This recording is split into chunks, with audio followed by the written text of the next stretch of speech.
नमस्कार दोस्तों, मैं सरोज पांडे। आज बाबा बागेश्वर आए थे देवघर, झारखंड में आए थे। यानी झारखंड की धरती पर पहली बार बाबा बागेश्वर का आगमन हुआ। देवघर में, देवघर कॉलेज देवघर के मैदान में बाबा आए हुए थे। दोपहर में करीब उन्होंने 1 घंटा 40 मिनट यानी पौने 2 घंटा समय दिया लोगों को।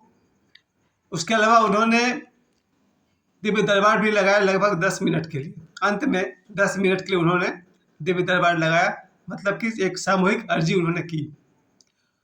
इस कार्यक्रम की सबसे बड़ी बात तो मुझे यही लगी कि हम लोग पिछले साल से ही बाबा बागेश्वर का इंतजार कर रहे हैं। जब वो पिछले साल 2023 में आने वाले थे धनबाद में, और धनबाद बागमारा में उनका कार्यक्रम नहीं हो पाया। उस समय के बाद से मुझे लगता है कि फिर दोबारा उनका कार्यक्रम रखा गया था पलामू में, और इस तरह से ये कल सुबह एक तो इस न्यूज़ को छुपाया गया कि बाबा बागेश्वर आ रहे हैं देवघर में, क्योंकि जिस बात का डर था वही बात आज हुई थी। मैंने देखा है आज कि उनके कार्यक्रम में कम से कम 10 लाख से अधिक लोग पहुंच गए थे, जबकि इसके न्यूज़ को छुपाया गया था। कल सुबह इस न्यूज़ को ब्रॉडकास्ट किया गया कि बाबा बागेश्वर आ रहे हैं देवघर में, और जिस तरह से उन्होंने टेंट का या तंबू का जो प्रबंध था बिल्कुल वैसा ही था जैसा पटना में था। इतने बड़े बड़े जो पंडाल लगे हुए थे, 3 बड़े बड़े पंडाल थे, कहीं कोई जगह नहीं थी। मैं स्वयं वहाँ नहीं गया था, क्योंकि मेरे अभी स्कूल का एग्ज़ाम चल रहा है, इसलिए मैं नहीं जा पाया। और मेरी बेटी का कल बोर्ड एग्ज़ाम है, क्लास 8 का, झारखंड वाला जैक बोर्ड है। इसलिए हम लोग बाप बेटी देवघर नहीं जा पाए बाबा को देखने के लिए, बाबा के दर्शन के लिए। लेकिन ये जो हम लोग का एक सपना था कि झारखंड में उनको आना चाहिए, और प्रकृति की बहुत अच्छी लीला है कि वो बैद्यनाथ धाम में, यानी कि बाबा धाम में, देवघर में ही वो उनका आध्यात्मिक यात्रा शुरू हुआ है। देखा जाए तो पहले बिहार हुआ करता था, अब तो ये झारखंड हो गया है। झारखंड में जितने सारे भी प्रसिद्ध तीर्थ स्थल हैं, सबकी अपनी अपनी महिमा है, लेकिन बाबा बैद्यनाथ धाम देखा जाए तो इसकी महिमा हजारों वर्ष से वहाँ पर वो तीर्थ स्थान है, और पता नहीं उस मंदिर की उम्र कितनी है। और एक खास बात हम लोगों ने देखा कि सुबह बाबा गए थे देवघर के मंदिर में, बैद्यनाथ मंदिर में गए थे। उस वीडियो को मैंने देखा, किस तरह से मंदिर में उनके लिए सुरक्षा व्यवस्था की गई, क्योंकि लोग प्रेम में इतना भाव विह्वल हो जाते हैं कि उनको ही कम से कम 10-20 बार से अधिक धक्का देते जा रहे थे। क्योंकि प्रेम में लोगों को यही याद नहीं आता है कि जिसको प्रेम करे उसको चोट लग सकती है। तो बाबा बागेश्वर आज देवघर के मंदिर में, बैद्यनाथ धाम में वो पधारे। मंदिर में उन्होंने विधिवत पूजा की, वो पूजा का वीडियो भी आप लोग देख लीजिएगा। और उसके बाद उन्होंने शिवलिंग पर, जहाँ पर वहाँ पर उन्होंने बिल्कुल आमने सामने बैठ कर पूजा की। तो हम लोग तो अभी लाइन लगाते हैं तब शायद वहाँ पहुँचते हैं, और बड़े लोगों की बड़ी बात।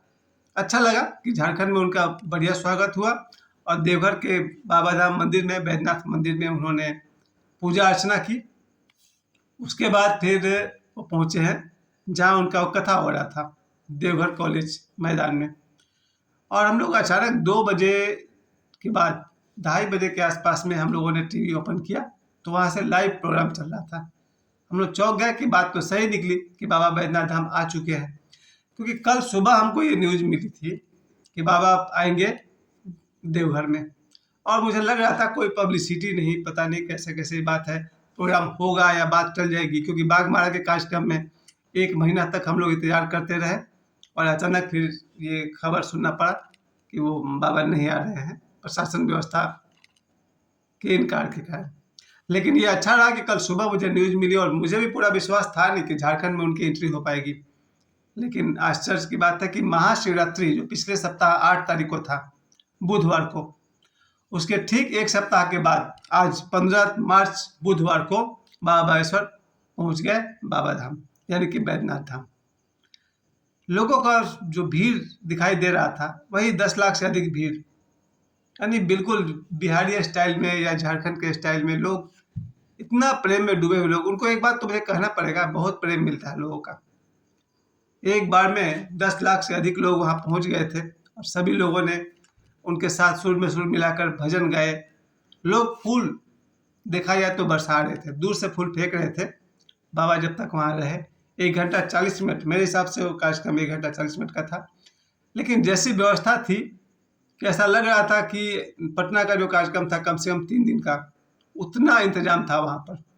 जितना बड़ा खर्च हुआ उस हिसाब से वो समय नहीं दे पाए, क्योंकि फिर शाम होते ही मुझे लगता है 4 बजे के आसपास वो फिर उन्होंने अपने सभी भक्तजनों को, दर्शकों को, अपने प्रेमियों को गुड बाय कहकर अपने वो वापस चले गए। लेकिन जाते समय इनके जो पूरे कार्यक्रम के जो प्रबंधक थे, भाजपा के वहाँ के सांसद श्री निशिकांत दुबे जी, उन्होंने आमंत्रित किया था बाबा बागेश्वर को। तो कार्यक्रम की शुरुआत में जब बाबा का एंट्री हुआ था, बाबा जब स्टेज पर आए, तो श्री निशिकांत दुबे जी जो भाजपा के सांसद हैं, जिन्होंने बाबा को आमंत्रित करने के लिए राजी कर लिया और यहाँ के सरकार को भी इस तरह तैयार कर लिया कि ये कार्यक्रम को उनको परमिशन मिल गया था। और इस तरह से ये कार्यक्रम जब हुआ तो लगभग 1-1.5 घंटे तक तो सभी लोग, बाद में निशिकांत जी को वादा किया बाबा बागेश्वर ने कि अगली बार जब हम आएंगे तो 1 सप्ताह के लिए आएंगे। और इस तरह से हमारे माननीय निशिकांत दुबे जी ने भी इस बात को सामने रखी कि अपार खुशी की बात है कि बाबा बागेश्वर आए हुए हैं और अगला कार्यक्रम जो होगा इनका 1 सप्ताह का होगा। इसके अलावा हाल में बहुत जल्दी पलामू में इनका 3 दिन का कार्यक्रम होने वाला है, बहुत जल्दी। इस तरह से देखा जाए इनके कार्यक्रम का जो अभी देखिए 1 सप्ताह पहले जैसे मैंने कहा था कि उन्होंने 157 बेटियों का विवाह किया था। आज जब वो आए हुए थे तो जब उन्होंने सामूहिक अर्जी लगाई थी, उस दरबार में सैकड़ों हजारों लोग या कहिए कि लाखों लोग, जिनकी जो भी समस्या है उस समस्या को जब वो लोग संकल्प करते हैं तो बाबा के पास है 46,000 सिद्ध। सोचिए 5 सिद्ध भी होना बहुत बड़ी बात होती। अगर बाबा बागेश्वर के पास 5 ही सिद्ध होते तो भी वो लोगों की मानवता की बहुत बड़ी सहायता और सेवा कर पाते। 5 सिद्ध भी काफ़ी होते हैं, लेकिन बाबा बागेश्वर के पास है 46,000 सिद्ध। अगर 46,000 सिद्ध मानव जाति की या किसी मानव की सहायता करना चाहे तो कौन सी बड़ी बात है। यही बात बाबा बागेश्वर कहते हैं अपने दिव्य दरबार में कि अगर आपकी कोई समस्या है, चाहे वो शारीरिक है या फिर मानसिक है या फिर आध्यात्मिक है, आप अपनी समस्या अगर बाबा बागेश्वर के सामने रखते हैं, बालाजी के सामने रखते हैं, तो आपकी समस्या आपके लिए बड़ी हो सकती है, बाबा बागेश्वर के लिए या सन्यासी बाबा के लिए बड़ी नहीं है। और उनकी अगर कृपा हो जाए, उनका अगर आशीर्वाद हो जाए तो आपके शारीरिक कष्ट को अथवा आपके मानसिक कष्ट को या आपके आध्यात्मिक कष्ट को, बाधाओं को दूर किया जा सकता है। दूसरी तरफ आप में वो श्रद्धा भी होनी चाहिए। यही बात मैं विशेष रूप से कहना चाहता हूँ कि अब तक जितने भी आज भी धरती पर जितने भी साधु महात्मा इस तरह के लोग आज विद्यमान हैं, उन सब में यही एक नौजवान है बाबा बागेश्वर, जो आपके मानसिक, भौतिक और आध्यात्मिक कष्ट को भी दूर करने के लिए अपनी तरफ से संकल्प करते हैं। अब मेरा अपना अनुभव क्या है? मेरा अपना अनुभव ये है कि अगर मेरे जीवन में किसी भी तरह की समस्या है, चाहे वो शरीर का रोग हो, विशेष करके रोग को लेकर के, चाहे शारीरिक रोग हो या आर्थिक समस्या हो जाए या जीवन में कोई कामना है जो मेरे बल पर नहीं हो पा रही है, ऐसे में मैंने भी क्या किया, अपने घर में जहाँ मेरा पूजा का रूम है, नेक्स्ट रूम में, वहाँ मैंने एक लाल कपड़े में एक नारियल को मैंने रख करके, सूखा नारियल को मैंने बांध दिया है और उसके अंदर एक कागज़ पर मैंने अपनी 3 इच्छाएं लिख करके उसको मैंने डाल दिया है।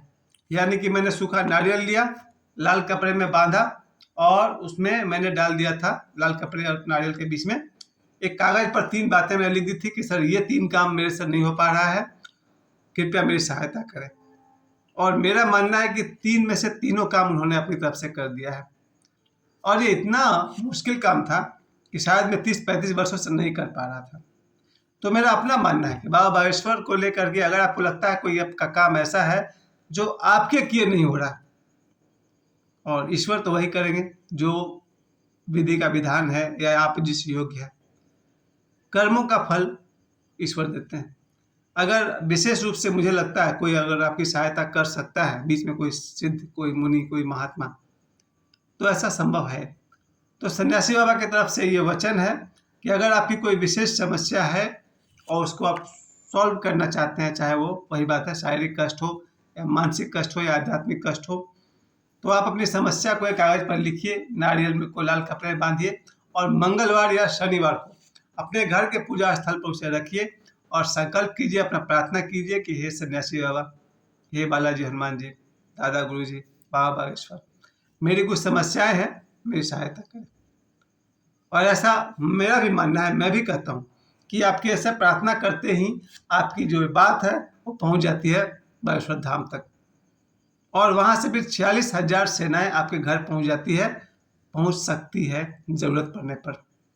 कुल मिलाकर मैं कहूँगा आज का दिन बहुत सफल रहा कि झारखंड की धरती पर पहली बार बाबा बागेश्वर आए, दिव्य दरबार भी लगा और हम इंतजार कर रहे हैं उनके अगले आगमन का, जो 1 सप्ताह का होगा। मुझे समय देने के लिए आप सभी को बहुत बहुत धन्यवाद। और ये देखिए मेरे गले में बाबा बागेश्वर की माला भी लगी हुई है। समय देने के लिए आप सभी को बहुत बहुत धन्यवाद। प्रणाम।